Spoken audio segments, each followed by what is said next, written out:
అమ్మా. నాన్న నువ్వు పంపిన డబ్బులు వచ్చేసాయి. తిన్నావా నాన్న? తింటున్నామ్మా. అక్క పెళ్లి కోసం నగలు కొనాలి అని చెప్పాను కదా. అమ్మా, చూస్తున్నా, అడ్జస్ట్ చేస్తున్నా. చెప్పా కదా చేస్తానని. సరే అమ్మా, నాకు ఇంకో కాల్ వస్తుంది, నేను మరి కాల్ చేస్తా. ఎంతైందన్నా? టీ ఒకటే కదా? అంతేనా? Aditya, you got place. Thank you sir. Finally job వచ్చేసింది రా మావా.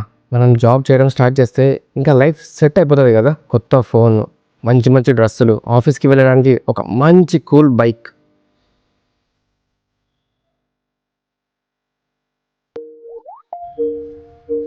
Hi sir. ఏం చేస్తున్నావు? Sir, I'm working on that project sir. ఇంకా ఎన్ని రోజులని చేస్తావా? ఎంత టైం కావాలి నీకు? అసలు నీకు వర్క్ వచ్చా రాదా? Sorry sir. నీకు 1 వీక్ టైం ఇస్తున్నా అంతే, ఆ లోపు కంప్లీట్ Okay, అయిపోవాలి.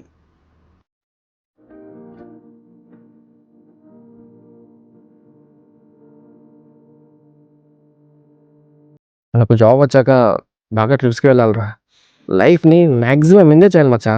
ఆ తర్వాత అమ్మ చాలా రోజుల నుంచి ఒక చైన్ అడుగుతుంది. శాలరీ రాగానే అమ్మకు ఒక మంచి చైన్ కొనివ్వాలి. అంతేనా? అబ్బా, డబ్బులు లేవు, 0 బ్యాలెన్స్.